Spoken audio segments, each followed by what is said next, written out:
মা দিবসটা আসলে স্পেসিফিক 11 তারিখ, বাট মা দিবস আমার মনে হয় 365 দিনই মা দিবস। কারণ মা পৃথিবীতে মা ছাড়া আসলে কিছুই নেই। কারণ মানুষ আমরা যখন পৃথিবীতে যখন আসছি তখন প্রথম উচ্চারণটাই শিখছি কিন্তু আমরা মা মা বলাটা। এটা এক একজন এক একভাবে বলছে, কেউ মাম বলছে, কেউ মাম্মা বলছে, কেউ মা বলছে। মার আসলে কোনো তুলনা নাই। আর প্রত্যেকটা মানুষেরই মা ছাড়া আসলে কিছুই নাই।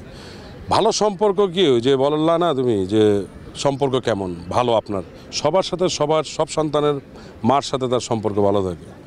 মা দিবস আসলে আমাদের প্রতিদিনই মা দিবস। স্পেসিফিক 11 তারিখ যে 11ই মে যে মা দিবস এটা আসলে বলা ঠিক না আমার মনে হয়। এটা হয়তো মিডিয়ার কারণে হয়তো বলছে যে 11 তারিখ মা দিবস।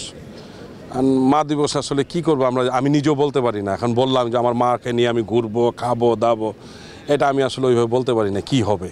আমার মার সাথে আমার সব কিছুই সেরা গল্প, কারণ আমার মা রান্না করে ভালো, এটাই আমার প্রত্যেকটা সন্তানের কাছে তার মার রান্নাই ভালো।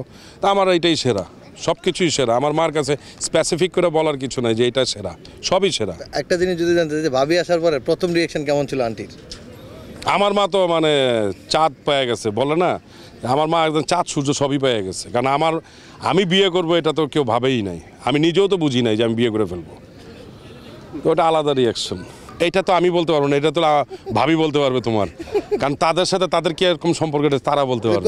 কারণ আমি তো সারাদিন সবাই একসাথে বিশাল এক ডেকচি নিয়ে একটা খাবার আসলো, ভাবি সহ আন্টি সহ একসাথে খাবার আয়োজন ছিল। সারাদিন কি হয় সেটা তো আমি বলতে পারবো না, কারণ আমি তো সারাদিন থাকিই না বাসায়, সকালে বেরোই রাতে আসি। তো এটা সম্পর্কটা কিরকম এটা আমি এখনো বলতে পারবো না।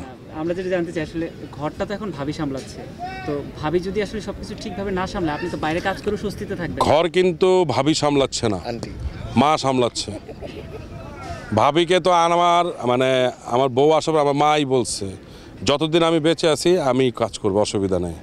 আর মাদের কাছে কিন্তু রান্না বান্নাটা সবচেয়ে বেশি আনন্দের। ওনাদেরকে যদি একটা শাড়িও দেয় ওনারা এটা নিয়ে ওনাদের যদি বলি যে আজকে এটা রান্ধো, ওনারা খুব খুশি হয়। প্রত্যেকটা মা, কারণ তারা খাওয়াইতে খুব পছন্দ করে। সকল মায়ের উদ্দেশ্যে আপনি কি বলতে চান? সকল মাকে তো সেলুট, আর কিছু বলার নেই। আমি কিভাবে বলবো, কারণ ওনাদের উদ্দেশ্যে যে কিছু বলবো এটা বইলা শেষ করতে পারবো না, নাই বলার মতো ওই ক্ষমতা আমার নাই। কারণ মা মানে মার কোনো তুলনা নাই। কাবিলাদের বাড়িতে যাই তখন একটু দেখা হয়েছে, তবে আমি যতটুকু জানি যে উনি খুব ভালো মানুষ, খুব ভালো খুব ঠান্ডা স্বভাবের মানুষ, খুব আস্তে আস্তে কথা বলে।